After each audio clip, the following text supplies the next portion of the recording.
So we'll start at the far end, please, Kyle. Sure. Good morning, everyone. I am Kyle O'Connor. I'm with NASDAQ, and I've been running with our cryptocurrency strategy for NASDAQ as a whole. So I effectively work for the market services side, but have been providing strategic guidance for the entire company. Hello, everybody. My name is Jim Radecki. I'm the Global Head of Business Development at Cumberland, a DRW company, where my role is to identify and attract the highest quality counterparties to Cumberland.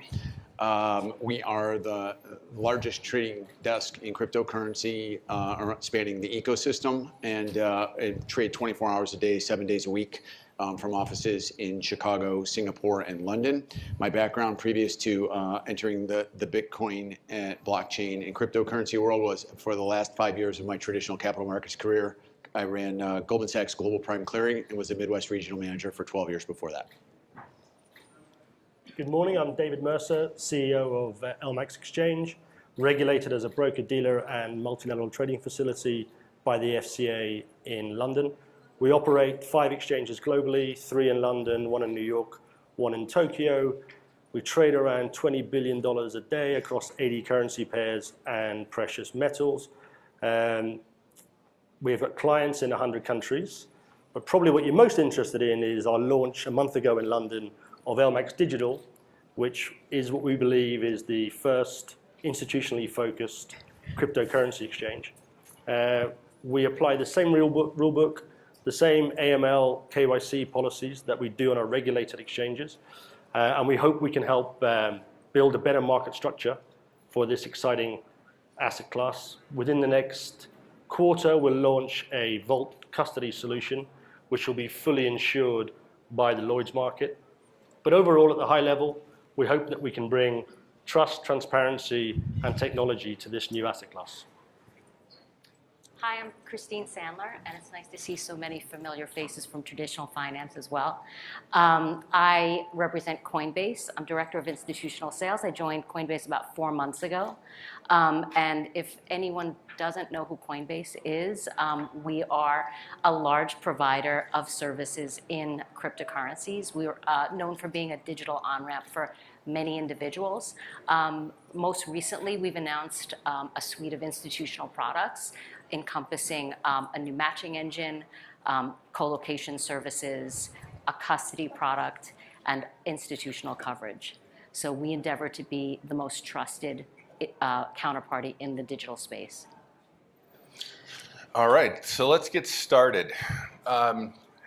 Jim, you were mentioning that you had done 3 panels last week in London, and every week it seems like there's different events somewhere around the world, or maybe even 2 or 3 that are going on. How would this event be different if it was in London, or if it was in San Francisco or Chicago? If we go back and we dial the clock back to Crypto 1.0, the conferences and the get-togethers were uniquely different. I think we had a lot of early adopters, deep technologists, and the crossover from the traditional capital market side of the street was very low, both in terms of capital inflows and in terms of real interest. What we've seen in the price action that sparked around Thanksgiving of last year into about to December 18th, we feel that it kicked off what we call Crypto 2.0. And so the people that were institutionalizing, that were preparing behind the scenes, really came out of the woodwork. So I would have said a few years ago, this conference would have looked uniquely different. But what we're seeing across the board is the institutionalization effect is starting to move. Everybody's moving much closer. And the conference is in London that I was at most recently, and others, we can let others answer from around the globe. They're starting to look like this. The people that originally, when I used to go to crypto meetups, and I went to my first Bitcoin meetup, there were 6 people when I first got into this. And now, I probably know over half of the people in this room from my past experience. So it's starting to move like that. London was slower, but the last conferences I were at, it was primarily institutional focused. David, you got a thought on that at all?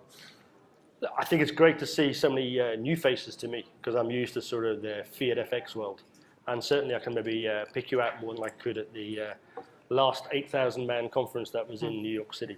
But for sure, I mean, it's clear that the institutional market is coming. Certainly, we've launched 5 exchanges in 7 years, and I've never seen the uptake in a month that I've seen with LMAX Digital. So it's clear to me that the institutional market's coming. Look, I took reverse inquiries from 5 banks within the first week.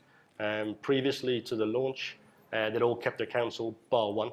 But certainly, we're seeing real money and institutional money entering the space. So we've got the question of how are we going to regulate all of this? And you've got every country in the world, it seems like, with a crypto exchange, and it's the whole decentralized nature of it.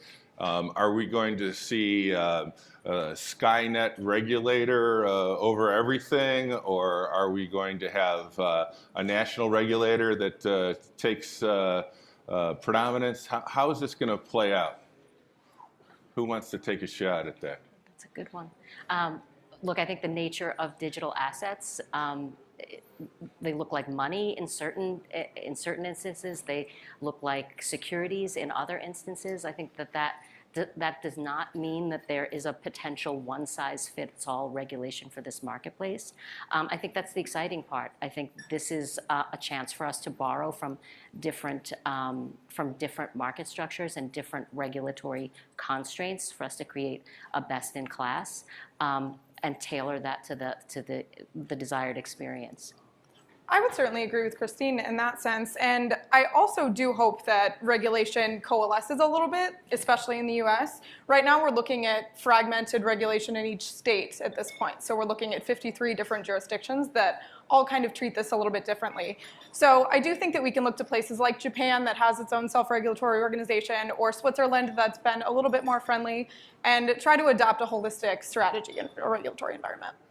I think I think the points here are very well taken, and I think if we take a step back and look at it holistically we all come from semi-institutional backgrounds.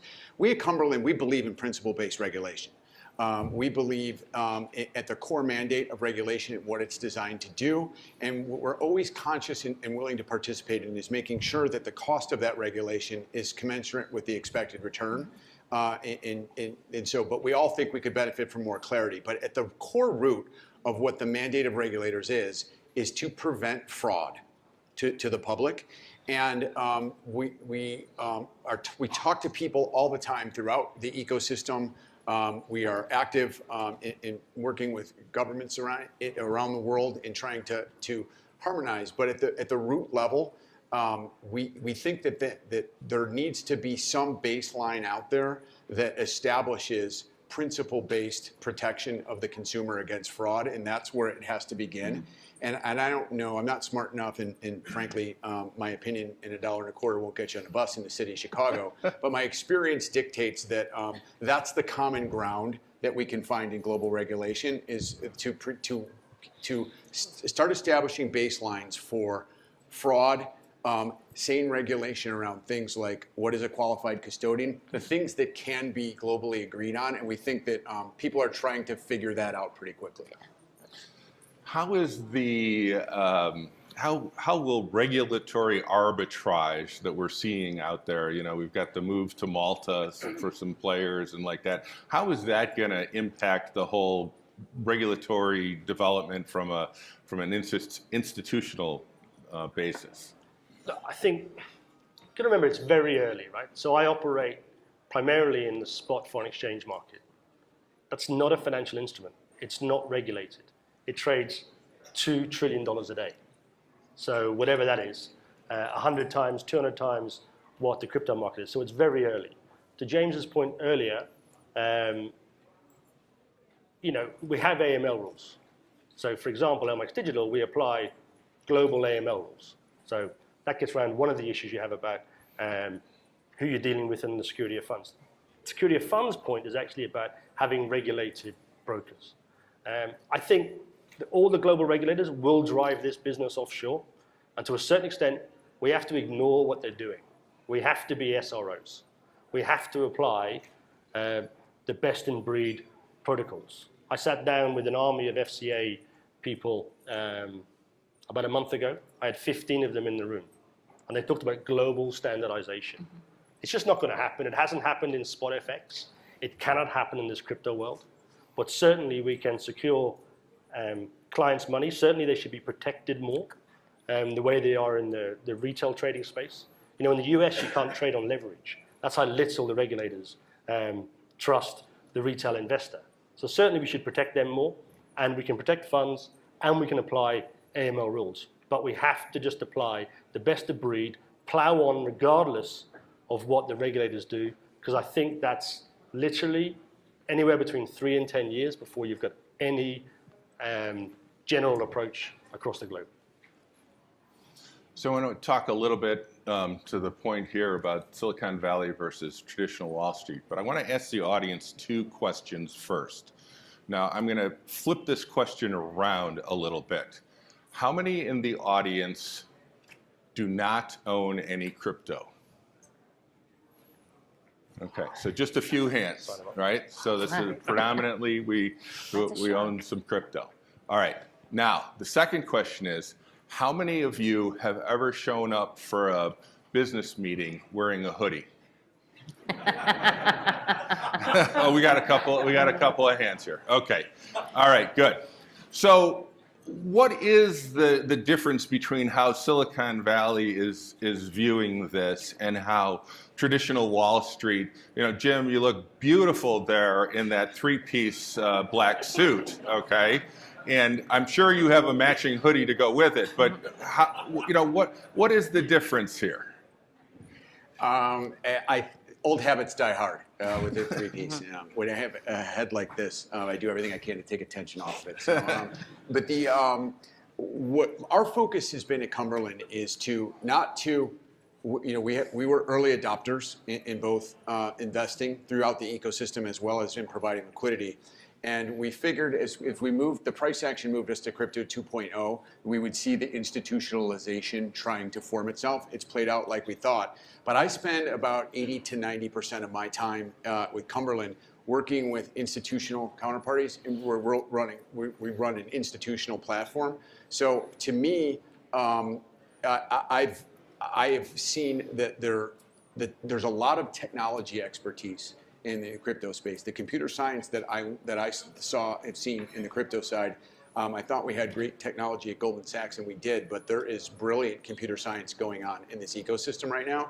And those early adopters they come from a different world. They don't come from the traditional capital markets world. And as they blend, cultures will change. And yes, I do own one hoodie. But I really like the way the world's going, because what you're mixing is seasoned understanding of liquidity and secondary markets, matching with brilliant technology. And I think even though our asset class is nascent, it's that blend of the hoodie and the 3-piece suit that is really, it's making this a special movement like nothing we've seen before. Christine? So I've never rolled up to a client meeting in a hoodie. I have dressed much more casually than I ever have in my previous positions, but it's not just about the dress code. It is about creating an open financial system for the world.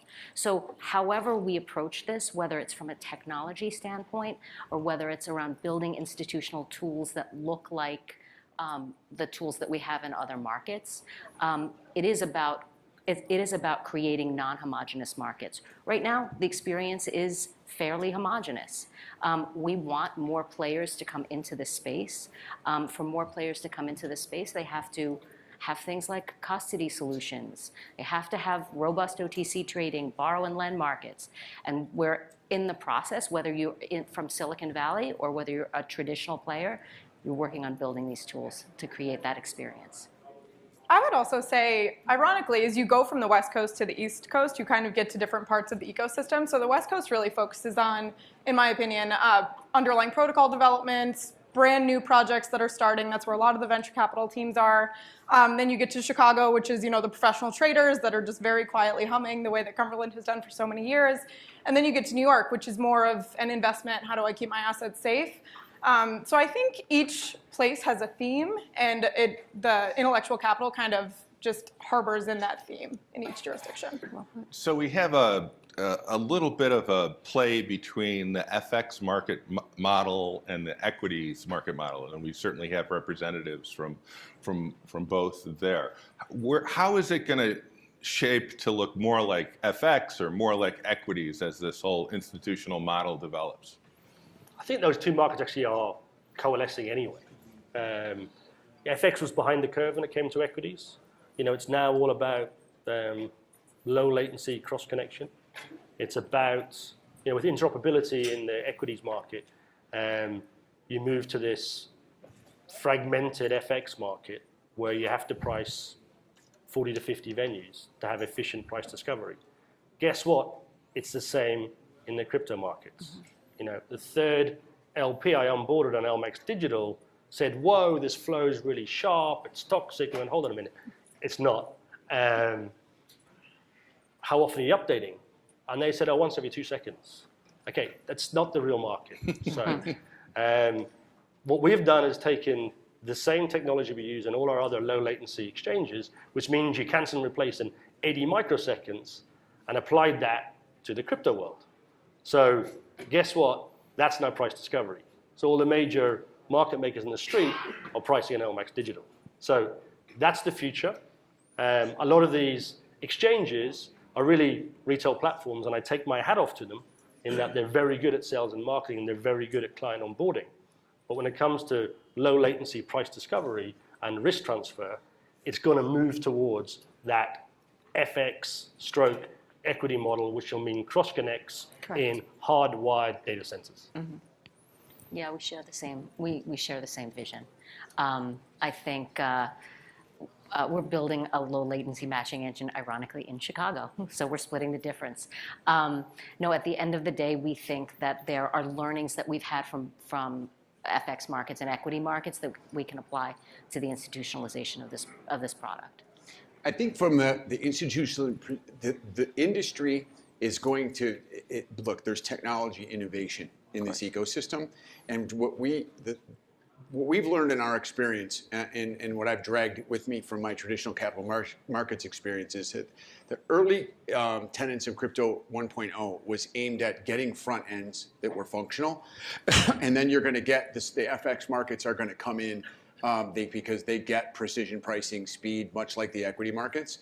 Where we think that a lot of the effort is going to have to be taken in our own products, and we're building them out as we speak, is that in the crypto world, whoever starts the crypto fund or the crypto company and their trader decides where they go to execute. In the traditional capital markets, it works uniquely differently. The CIO, the PMs, and the traders will recommend where the entity can go execute, but the COO has that veto power because what they focus on is the back end. Automation and institutionalization of the back end, making sure that they get real-time drop copies into their risk, so they can reconcile real-time, run their risk real-time, hit their fund administrators with drops rather than email confirmations.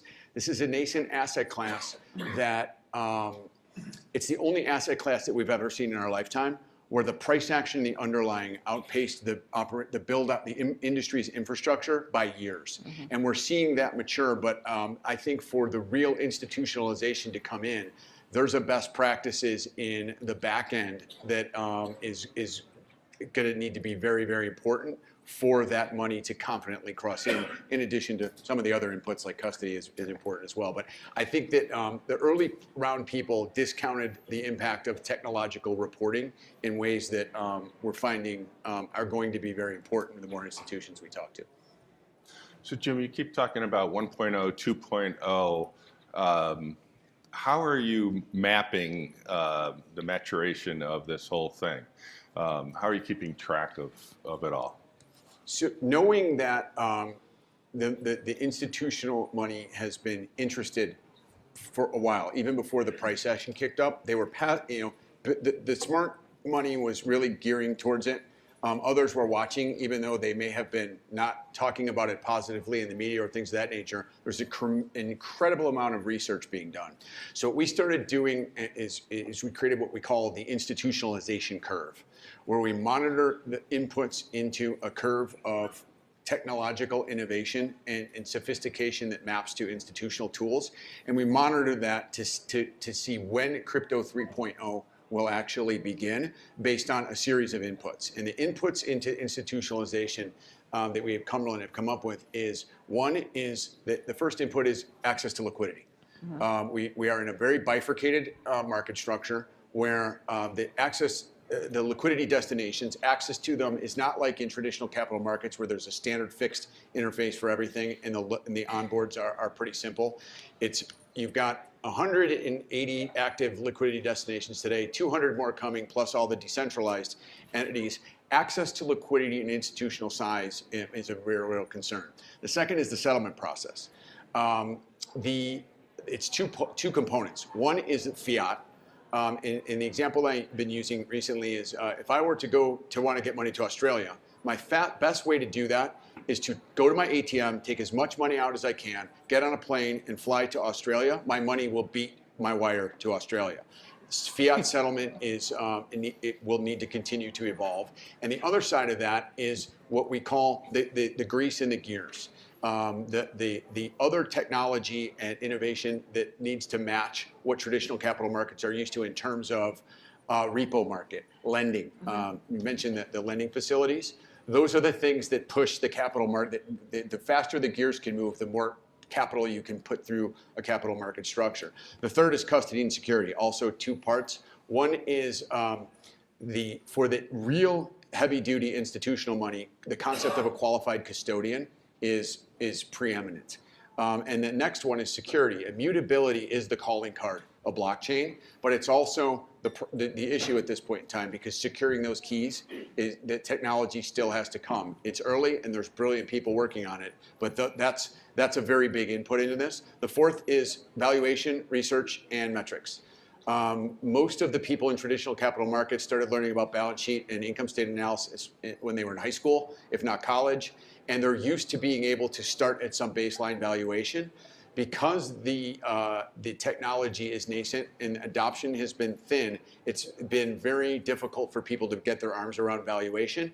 As protocols adopt or flopped, as they will ultimately do, the fundamentals in how to analyze these protocols will become more and more evident over time and will mature. But the industry is looking for some type of standardization into valuation. And the fifth, and not probably it's in the team photo, is the uncertainty around regulation. But where we value these inputs, right now there's more weight on custody, because we think that that's ultimately that trust in the new technology has a much bigger weight. As soon as people get comfortable on that, they'll deal with regulatory unclarity. It comes down to custody's the heavyweight. Jim, we completely agree. We think custody is a showstopper, and it's a pretty big obstacle for institutional adoption. There's no other asset class where there's a viable possibility of you walking into an investment meeting saying it's gone. I mean, and honestly, we as an industry have to solve that problem. Coinbase is launching a qualified custodial custody as a service within days. We are on the 1 yard of launching this product, and we couldn't be more excited about it. It fills a gap in the marketplace that we feel is absolutely critical, and we feel that the qualified custodial status is absolutely necessary. Don't you think we should be hiring the hackers that are stealing all of the crypto to build the custody, because they know more about the custody than the people that are developing it? What makes you think we haven't? Yeah, it's a great point, Jim. And candidly, most viable solutions have mitigated threat matrices and use external testing facilities that involve folks like that. Sorry to break No, please. Interesting point about the different groups and the institutionalization of the product. If you sit here with evangelists or the guys that Jim says are 1.0 or 2.0, they say, who cares about custody? Because they're computer scientists. They know how to secure their keys. Now, and actually, when I go in and say, hey, I'm going to charge you X% for custody, they look at me like, I don't know, I'm some sort of gangster. You go to the real money world, and they go, where's your custody? Right. I want cold storage. How cold do they want it? They want it frozen. What are we doing? we're putting it in vaults. So LMAX Digital, we have vault custody. 2 geographically distributed gold vaults, right? Multi-sig, and another secured data center. I promise you, it's Ocean's 15 to get at any of these keys, right? So all the best hackers in the world, they have to wear masks and be carrying AK-47s. But actually, that's what the institutional market needs. That said, will they pay for it? I don't know. I know one thing, that the true evangelists won't pay for it because they trust the computer science. Yeah, I would also like to just speak to what David was just discussing. Let's not forget what is imprinted in the Bitcoin Genesis block. It says Chancellor approves second bailout. The point of Bitcoin in general was to be your own bank. So the fact that most of the early adopters are in fact their own bank certainly makes sense. And now that we're getting into the institutional space, there's a little bit more of an accountability thing there that the legal teams at these companies want to be able to make sure that they can find their funds if they need to. Well, and I think it's a double-edged sword because I think the original, what we'll call the old guard or crypto, I don't think they ever imagined running a $100 billion pension Agreed. fund. And so I think the stakes are uniquely different. And I think that the concept of cold storage is also something that technology is going to have to adapt because the concept of accessibility comes in pretty quick as strategies pick up in velocity. You've seen most SLAs on these are in the T plus 6 hour range.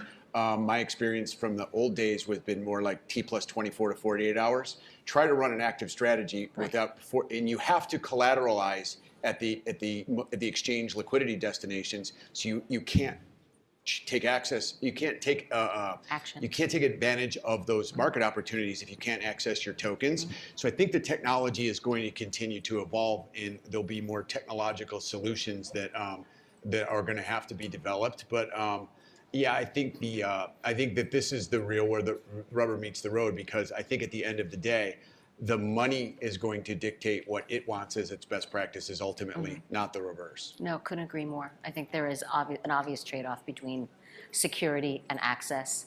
And even early crypto adopters have found themselves in LP meetings where the concept of self-custody just doesn't fly. So it's an interesting evolution. So one of the things that we have in traditional markets, whether it's consumer finance or even institutional funds, is insured accounts. So who is going to insure these different types of accounts? Are we going to see that in an institutional world, and is it the traditional Wall Street that's going to come in with that, or is it going to be some kind of another solution from Silicon Valley, or what? So we've gone to the traditional Lloyd's market.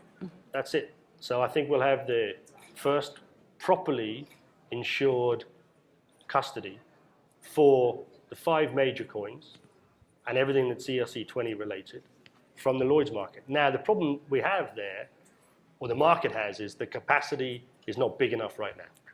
You're talking hundreds of millions of dollars worth of capacity, where in fact we need many billions. So, but I think this is a very niche market right now. So you're looking at the specie insurance market, but there's lots of other bigger balance sheets that will look at the proof of concept, and we're probably only 2 or 3 years away from that. So that's the insurance of the physical coins that would be in, say, a vault storage. But I noticed somebody earlier on was talking about the insurance of the funds. Well, they were talking about fiat funds, right? That just comes down to standard regulation, which we have, for example, at LMAX Exchange, and the segregation of client assets and client money rules. So we believe approach it the same way, whether or not there's regulation for it in the crypto market today. That's what we do at LMAX Digital. We apply the same rules we do in our regulated venues. So that's fiat taken care of, and I think the insurance market is coming to the rescue of the coin market. Okay. So I have another question for the audience. So we have a lot of crypto holders out there. How many of you have put your mother or father into crypto? 1, 2, 3, so handful. So this is kind of the institutional adoption, right? When we start to recommend it to people that maybe are not in it, and it's more of a recommended investments and type of thing. So what's the mainstreaming of this whole thing gonna look like? When is this room? When are their parents gonna own crypto or use crypto? When are we gonna see the first pension fund or whatever get into this? I was asked this at a panel in London, actually. I wish David was there to answer it because it caught me off guard at first. But because somebody said, when are cryptocurrencies going to become mainstream? I said, well, I guess it depends on your definition of mainstream. Because if you look at January, February, March, I haven't seen the April runs, but CNBC, the most watched financial channel in the States, 61% of their primetime coverage was cryptocurrencies. Wall Street came out into the new year and said for the first time since they started recording the data, the biggest distraction to business is no longer sports and mostly fantasy football. And I think it was Home and Garden magazine came out with a poll after Thanksgiving and said, what was the most topic talked about at Thanksgiving? And for the first time in nearly 30 years, it wasn't relationships, politics, et cetera. It was cryptocurrency. So by those definitions, cryptocurrency is mainstream. But the real question is when does it become institutionalized financially? And I think it goes back to those inputs, because when pension money and endowments, and I've spent a lot of time talking to them, and that's how we established the inputs into our institutionalization index, they want it in, but the ecosystem is not big enough. It doesn't have the capacity. If you go in and you're a $100 billion fund, you can't get enough returns in your. So until they have the security where they're comfortable putting their assets, they don't get enough bang for their buck in the return at this asset class size to institutionalize it, because they're not going to take the career risk that something goes wrong in nascent technology. But they are universally all are interested as we solve some of these issues. They do believe that the technology is real. It's revolutionary, and they want to be a participant in it. We're just early in the institutionalization curve, and as this infrastructure starts building out, that's when it will become institutionally mainstream. I would note as well that it's also important to remember that there are a lot of emerging economies that completely rely on it. So Bitcoin is used for very different things in Venezuela or Zimbabwe or any of those places that need this type of infrastructure than it is here. So it is important to note that it is being used in other jurisdictions. We're just a little bit, I guess, behind the usability curve in the US. Okay. So I used to be a broker, and I can remember trying to get accounts set up. Probably the biggest whale that I ever attempted to catch was a mutual fund, and they wanted to trade VIX futures, and they liked my newsletter, so they said, "Hey, we're going to bring you this business," and I went out to Kansas City. I talked to these people. I got their compliance people on the phone. They wanted to rewrite my template document to open an account. Okay, and I know at banks. I mean, if you go to, I don't want to pick anyone out in particular, but I always heard great stories at New Edge. That it was really difficult to get an account open. Just the paperwork was just incredible. What's it going to take?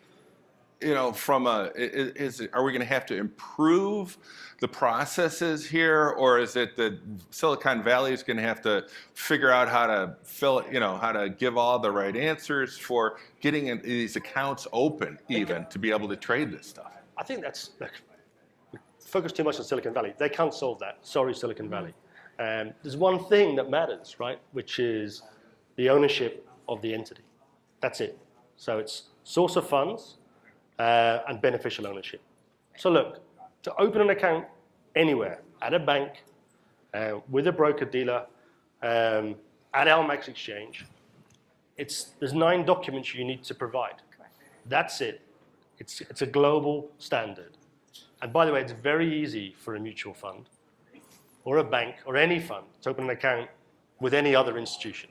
It's just you have to provide this wealth of documentation, and it all comes down to one thing, which is, preventing money laundering, right? So it's all AML rules, and it's source of funds, source of wealth, beneficial ownership. The problem you have in this crypto space, and I hear all these complaints from people is, oh, it's so hard, it's so difficult. Well, no, it's because you've got 9 layers, another 9 layers of corporate structure, which ends up with a trust company in the Cayman Islands. Sorry, we need to know the beneficial owner of the beneficial trust company.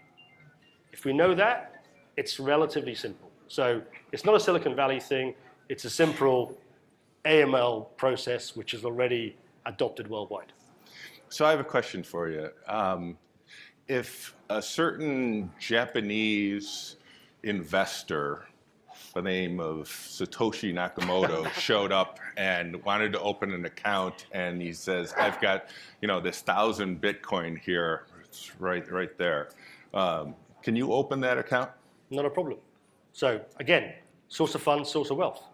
Correct. Where did you get your $1 billion worth of Bitcoin? I mined them. Can you show me the statement? Yes. Or I bought them when they were a cent. Can you show me the statement? Yeah. Now, unfortunately, the guy says, I bought them in a coffee shop with a handbag full of dollars. Sorry, that's not going to cut it, right? Or if you say, hey, I make $5 million a year and I've got $1 million worth of Bitcoin, it's probably okay, right? So everyone I KYC, everyone I do my AML checks on today, just because they turn up with a Bitcoin doesn't make them into a crook.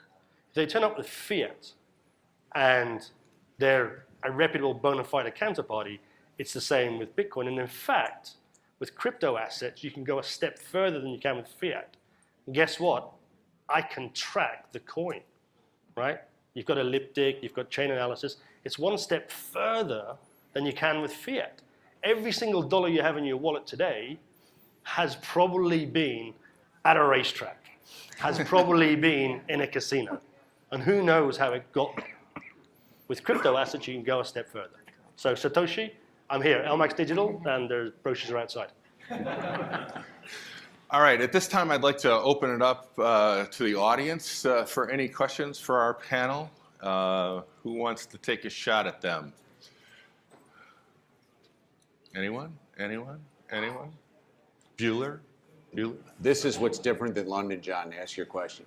Yeah. Yeah, they asked a lot of questions. Somebody's got it. Mark Gonzalez, you have to have a question. Yes, we have a question over there. Either that or she's stretching.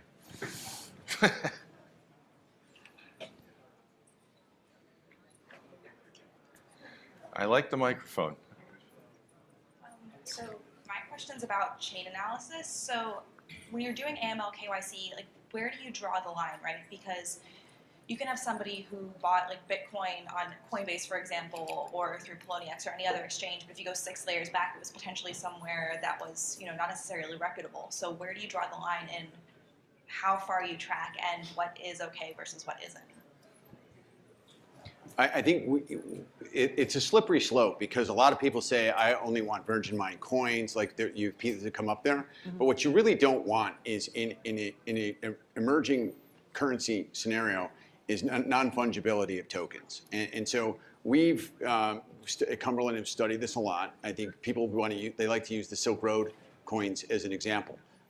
We are publicly, we were the largest purchaser of the Silk Road coins, and they were used, you guys all know that story, they were used in criminal activity. They were able to go back through the blockchain because it's immutable and identify where the criminal activity was done, and they were able to bring that person to justice, confiscate those coins, and then the U.S. Marshals put them out to public auction.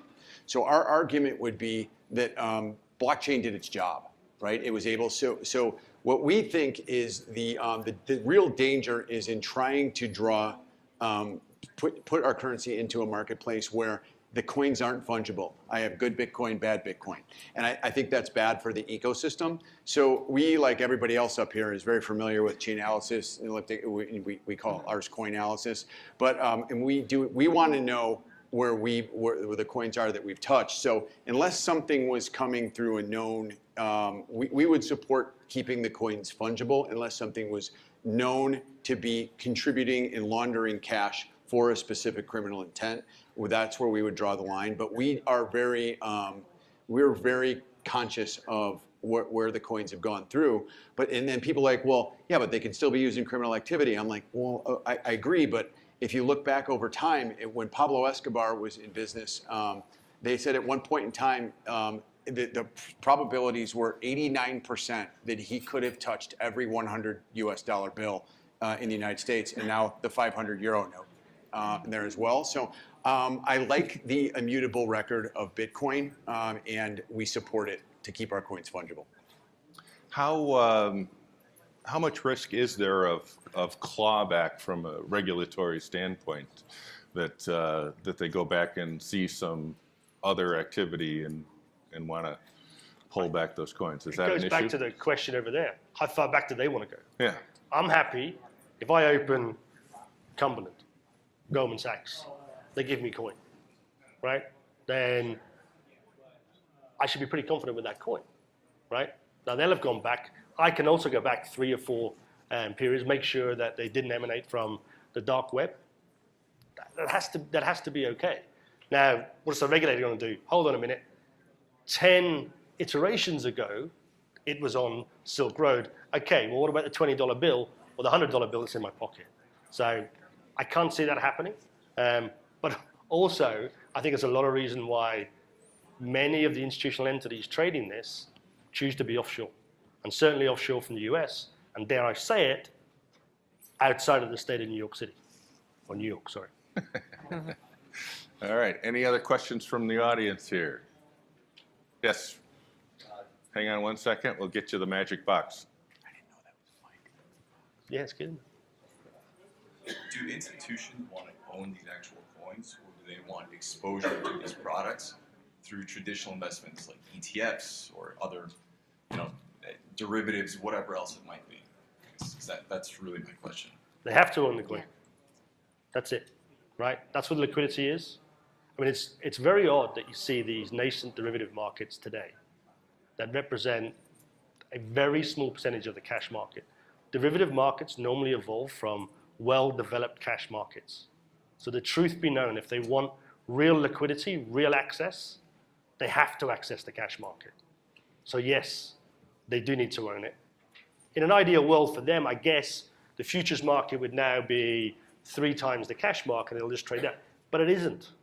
It isn't. And those prices, those settlement prices, be very careful about the settlement prices in derivative products today. It's easy to move it around because of the lack of liquidity. The liquidity is in the cash, right? So like it or not, and I know because I'm dealing with a number of banks, as I say, look, I've got 23 banks connected to us and all the major prop trading firms in New York and Chicago. Believe you me, they're connecting to our cash product, not the derivative product. Although I do offer a derivative product to some of my retail brokerage clients. But cash is king here, and I think we have a few years to go before derivative markets will be reputable. I would add a little bit to that. I completely agree that we both spent our whole life in derivatives, so we get that market. And the derivative market really does spurn it's a risk management tool in a lot of ways for a very liquid cash market. I think I don't think the banks are, in some of the bigger institutions, are concerned about custodying their own spot. I think that the reason why they've talked about derivatives is to deliver them for their customers because they're uncomfortable to this point in time to warehouse that spot for their counterparties. So we've seen a demand from certain pockets of the ecosystem for what we call Cumberland solutions for these types of instruments. But that market will only be as deep as the spot market takes it. So until we solve the custody for other people's money in their mind, the trust that they don't end up on the front page of the Wall Street Journal, it will be we think that they didn't want to announce that. That's why I think that the concept of these structured products got out way ahead of the cash. But they all know, being big derivatives players, that the derivatives are only as good as the underlying liquidity. I would also say that the underlying asset for derivatives behaves a little bit differently and has specific nuances. What do you do to a cash-settled derivative that hard forks and now it's worth something different? And there are two unique assets where there was one. That's something that we need to figure out in the derivatives marketplace, especially with cash-settled products, in order for that to really be a safe investment. That is so true. Somebody that was telling me that they were going to just do NDFs and not do spot. And I said, so how are you going to handle that Monero 4-fork? And they looked at me like a dog looks at you with their head going sideways. So that was a great point. It's a foreign concept in any other asset class that you can have one asset one day and then you have double the next day. It's not double, it's a different asset. So it's just a specific nuance that we need to figure out. Okay. Well, I'd like to thank Viable Markets for inviting us to do this panel and myself for moderating it. Thank you very much. I think I said that wrong. 10 years ago, I moderated a panel for the Security Traders Association of Chicago at their annual midwinter meeting. And at that meeting, I announced the launch of Markets Wiki. And so it's been 10 years, 128 million page views later or something like that. And today we are going to do a soft launch of Crypto Markets Wiki, a micro wiki about this, and try to incorporate as much objective information as we can in the site. So be looking out for that as it continues to develop. Thank you very much.